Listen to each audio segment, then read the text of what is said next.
My name is Nico Schröer.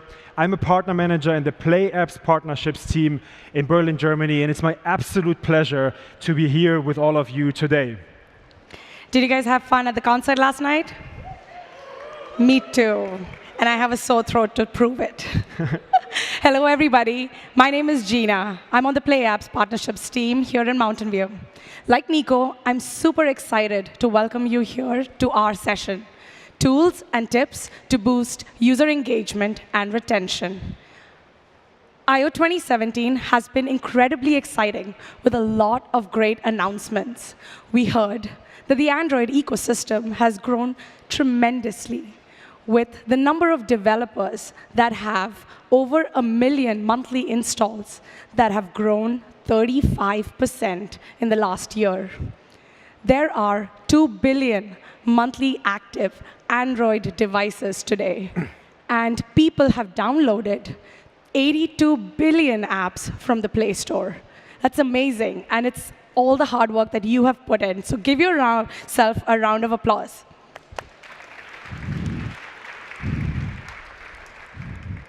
In the last 3 days, we have had so many really inspiring conversations with developers such as yourself here at I/O.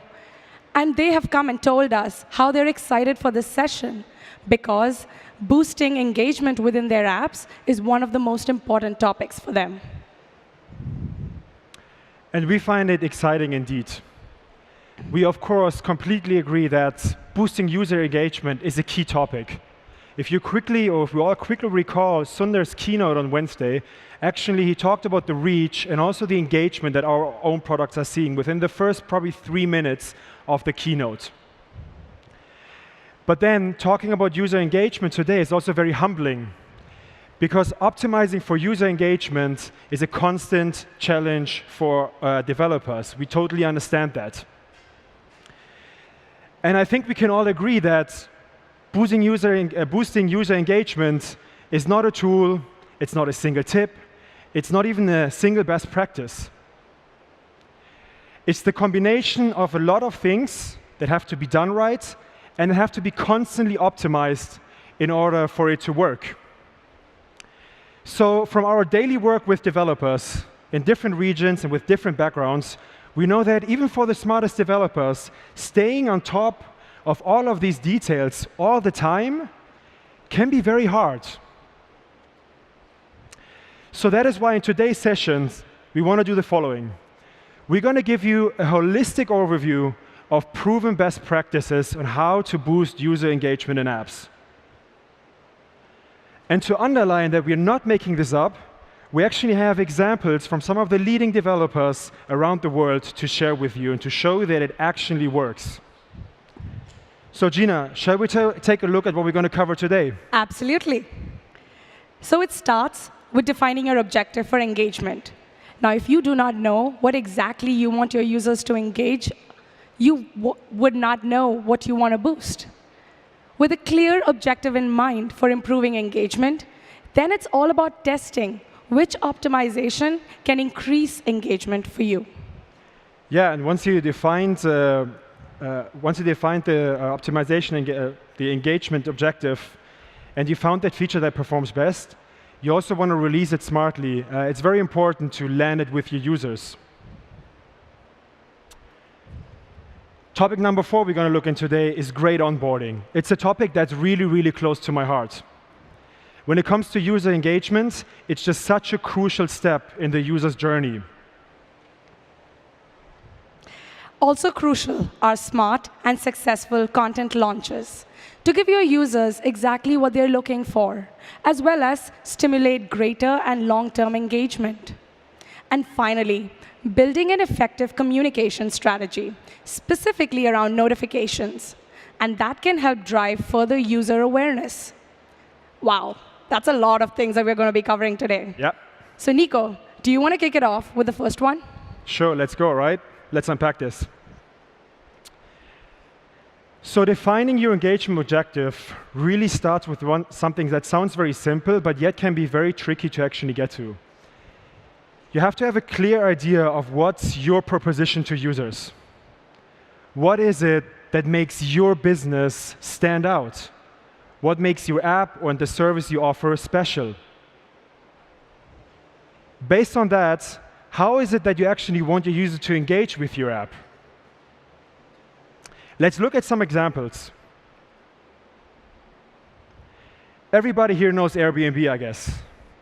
Their value proposition is to let their customers experience foreign places in a unique way by staying with locals. Accordingly, for Airbnb, engagement is measured in nights booked, and that is what they optimize for. IM is a community by photographers for photographers.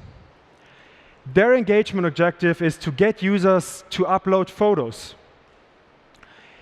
IM found that users uploading one photo on day 0 increases day 7 retention by 2.5x. Even further, users uploading 8 photos over the first 7 days can be retained over a much longer period of time. Very clear objective that they can optimize against, and that works. At YouTube, it's all about watch hours, and so are the optimizations of the user experience.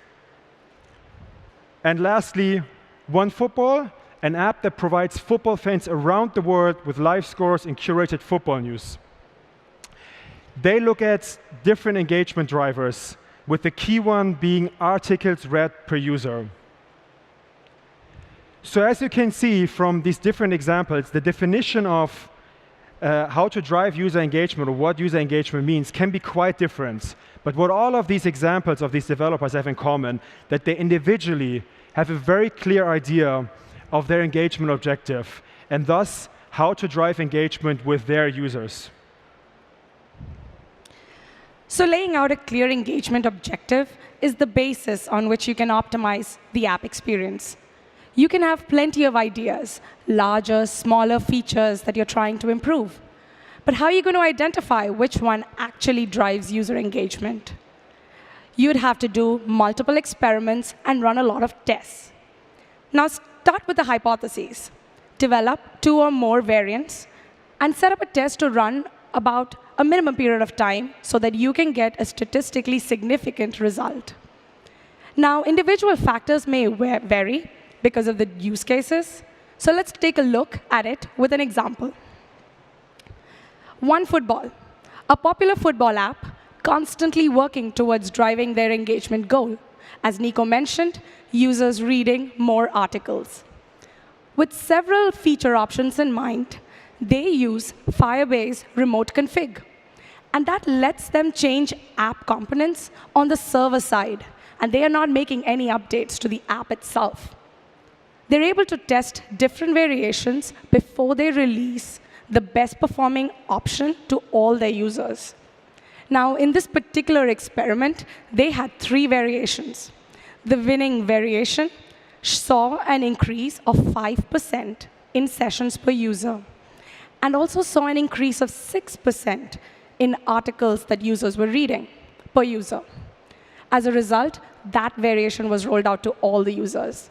Now, this is a great example of someone who did that with a combination of 3 things. The engagement objective that was really clear, the ideas that they had for optimization, and a tool like Firebase Remote Config to make it all happen. By the way, the OneFootball team is in the audience. Quick round of applause. There they are. Woo. Great job, guys. So having defined the objective and run a test with a successful result is great. Now you really want to make sure not to mess it up when releasing the feature to a large set of users. What do I mean by that? That you want to make sure that the roller is actually technically stable and that users actually notice what has changed. To make sure that you land the feature release, just follow a very simple process.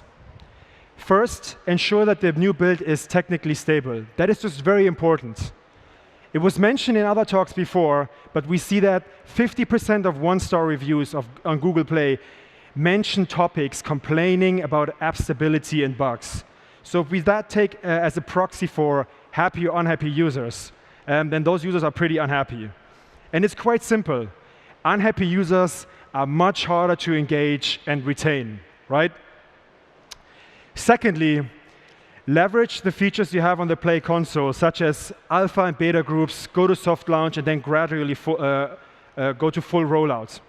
And then, for the user, make sure that you actually visually guide them to what's new in the app, as you can see from the material design example on the slides. To support you in this process, we launched a couple of new reports in the Play console, which we strongly recommend you to use. They were discussed in depth in several other talks, which I recommend you to check out. But just very quickly, the pre-launch report now provides developers with even more test coverage and understanding of your app. For example, you get a great overview of key screens across devices. Secondly, the release dashboard gives you updates on the release as it happens with hourly data. Using both of these reports is a best practice to release stable updates and keeping users happy and engaged. If we take Play Store reviews as a proxy another time, we see that 60% of users rating apps with 5 stars actually praise speed, design, and usability. As simple as that. OK, on to number 4, my favorite topic, user onboarding. User onboarding is a unique opportunity to learn about users' preferences and show them what is great about your app.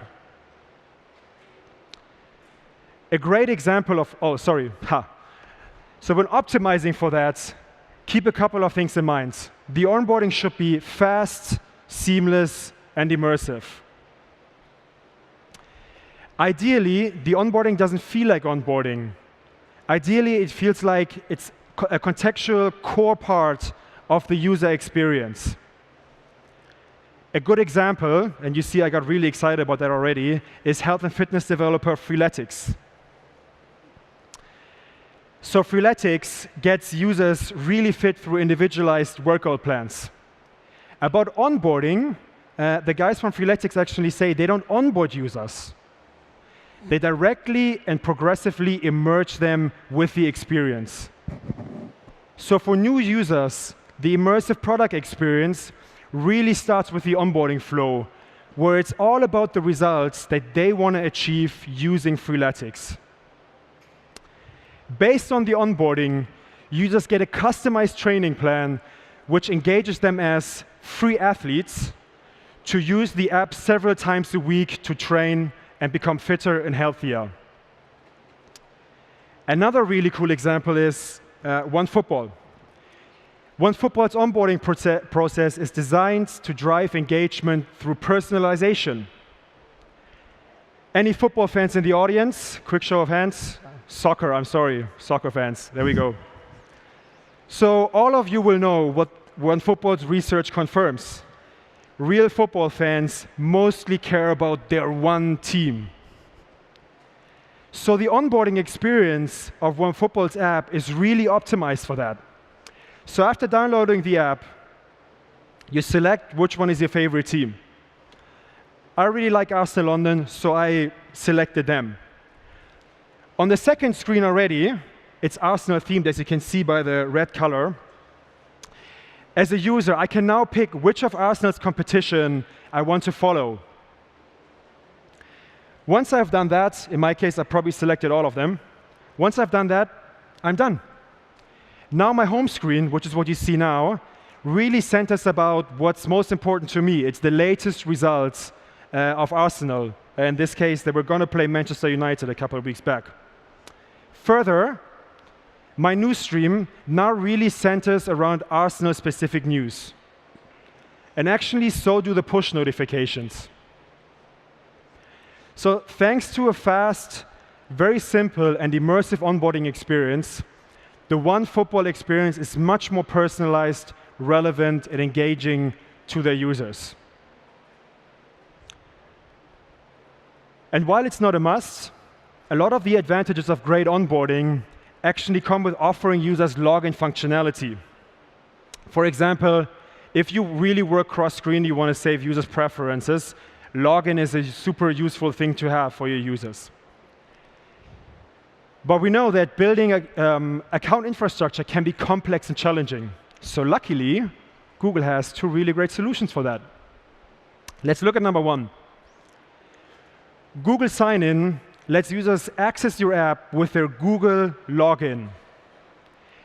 In this example, I want to show you Mobiles Labs. It's a budget planning app from Brazil, offers a super quick and fast login process using Google Sign-in. Mobiles Labs, are you guys here? I know they were supposed to. There we go. OK, quick round of applause. Quick shout out. So after downloading Mobiles, the user taps to sign in with Google. They tap to confirm which account they want to use from the Google account selector. And they're in. As simple as that. Super quick, super fast. According to the Mobiles CEO, Carlos Tercero, logins increased by 300% after implementing Google Sign-in, and is now the most popular choice for logging in. The second solution Google offers for developers to make this very easy is SmartLog for Passwords. With SmartLog for Passwords, users can log into apps using the credentials they have saved, which the developers, you, can retrieve with a specific API. So the example here, or there as well, shows Jazio. Jazio is a calorie counting app that helps its users develop a healthier lifestyle. So after my week here, I ate lots of burgers, and I want to go back and live a healthier lifestyle. So I download Jazio, and from here, the flow is super simple. I select my goal, which is stay healthy. And after that, Jazio lets me create an account. It's very straightforward. The SmartLog email picker lets me pick which email I want to use for my account. The details are pre-filled, and I only have to add the password. And I'm done. I'm in, and I can start using the app. Implementing SmartLog significantly improved the signing experience for Jazio users and saw some great results. Actually, sign-up conversions increased by 14%, and over 70% of those users used an email address that was suggested. I mean, why wouldn't you? I hate typing in my email address myself. So for a personalized app like Jazio that really depends on having my user preferences saved, this is really crucial to engage users, and a great example on how to use SmartLog for that. Oh. Thank you. So the insights that you learn from your user's preference during onboarding, that can be leveraged as you think about boosting engagement with successful content launches. Now, what do I mean by that? Game developers have successfully done this in the form of live ops. Have you heard of live ops before? OK, let me tell you. They are a key focus for game developers at the moment, and there are interesting insights for app developers. Put simply, live ops is running games as a service. Think of it as the game becoming a dynamic product that is constantly changing, giving players new experiences every day. The goal of live ops is to augment engagement, stimulate monetization, and reduce player churn. We see three components to live ops. We see content, we see sales, and events. And this combination has proved very successful for game developers. Now, in the context of apps, let me show that with an example. Memrise. They're an innovative language learning app. Are you guys in the audience? OK. So an innovative language learning app ran a back-to-school offer in September last year to motivate users to start early when the school year starts. They released beginner and advanced versions of new language combinations and ran a global campaign that also offered discount for their annual subscription program. This was a great success for them, and it actually boosted additional engagement from this particular campaign and resulted in over 32% increase in revenue. Lastly, and probably more importantly, an effective communication strategy that can be a great way to make users aware of all the features that can drive engagement. App push notifications are not new to anyone. They're not new to us. They're not new to us as a developer or as a user. And there's so much innovation happening there now, and it's a good time to revisit your strategy around push notifications. So let's go through some of the main characteristics of good notification. I say notification, but these are also applicable to other channels of communication, like in-app messaging, emails. Relevance. Sounds simple. You want to send messages that are relevant to the user, right? But it can be really hard to find out what is relevant. So think about sending messages that matter to the user in the context that they're in. Be mindful of the tone you use. Be mindful of the language that you select. Also be creative and true to your brand. One way of ensuring that is to actually give them the option to let them select various alternatives during the onboarding flow. Actionable. Notifications can sometimes be used to inform and sometimes update content, as well as allow users to take specific actions. Whatever action or info that you want to show in your notification, you want to make sure that that is also accounted for in the engagement metrics. Personalized. We're not equal, so are your users. They're not created equal. For effective communication, segment your user base, create cohorts, and find customized ways to tailor your messaging to them. Also give them options to opt in and opt out, or filter proactively. Timeliness. Raise your hands if you have ever received not important messages or notifications just when you're getting to bed. OK. So right message at the right time and at the right frequency can drive user engagement. Consider the day of the week. Consider the time zone that they're in. And sometimes you can also give them one-click alternatives, like read later. On Android, rich notifications are incredibly valuable. And it's a valuable surface that drives meaningful engagement. And with every release, we're enhancing the feature set. Take a look at what we're launching with Android O in the preview. And there are many features around notifications that are coming as part of Android O. So let's take a look at some examples. The Guardian. Do not judge me of the example with whatever the political inclinations that we have. But let's take the look at this example, which is a great example of how they drove user engagement with their mobile app during the recent US election by using new notifications functionality in Android N. They used innovative techniques to give their users a rich, real-time update on the election results as they happened.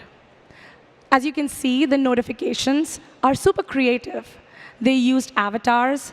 They had a real-time progress bar to give you real-time updates in a creative manner, and lots of up-to-date results. The Guardian saw an impressive engagement of about 170,000 users who signed up to see the alert, with an average of 5 interactions per user.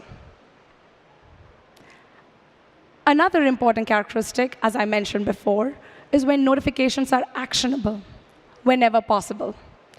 Citymapper is an app that gives users smart commute notifications. And it uses an FYI, for your information, type of notifications at the relevant time for the user. According to Gilbert Weedham, the head of design at Citymapper, notifications on Android, and therefore delivering notification and information right to the user's lock screen, is such a powerful feature for them. Their notification for daily commute updates with real-time information is really useful for all their users who are commuting and using that information during their commute.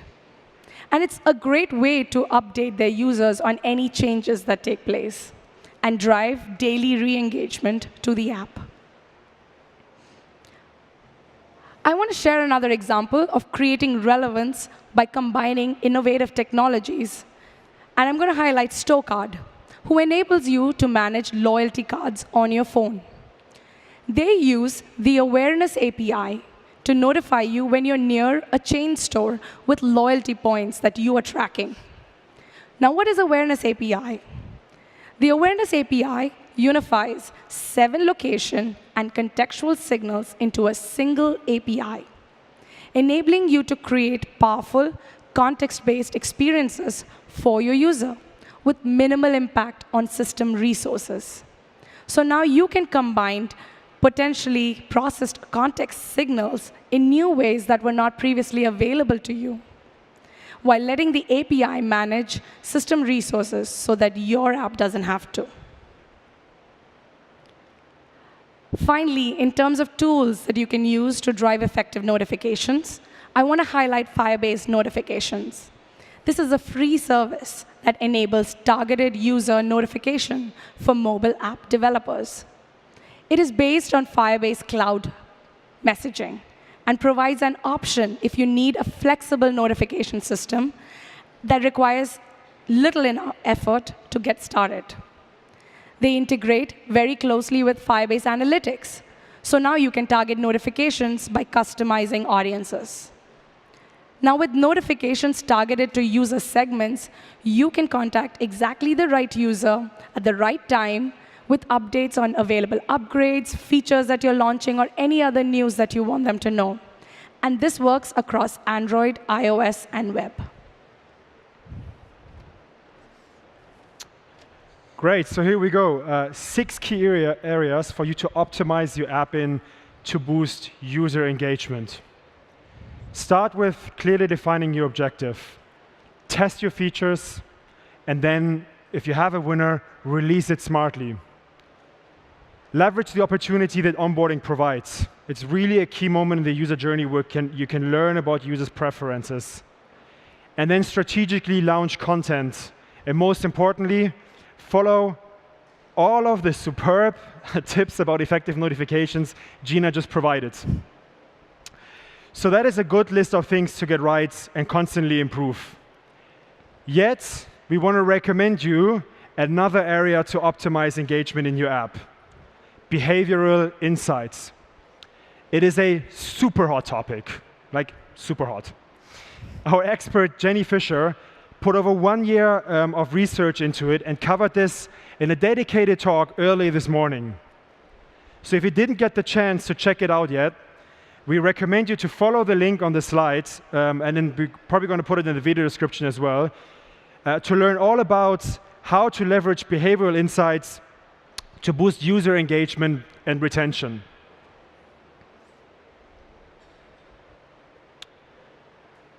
So we covered a lot of ground with you today, and really hope it resonated with you. What do you think? Yeah? Cool. Thanks. And we do fully appreciate that it's a lot of information. This is day 3. You have heard a lot of great sessions. You have watched a lot of great sessions on live streams, I hope. But as with every session, the most important thing remains. What are you going to do differently after this talk? What's next? Well, for today, we want to make it very easy for you. We appreciate that it's warm. You're here. You want to go out and enjoy the sun, or enjoy the rest of the talks, and then probably have a cool drink. So for now, all we want you to do is note down this link. Nothing more. Write it down, or type it in your phone, or take a picture. I will give you a moment to actually do that.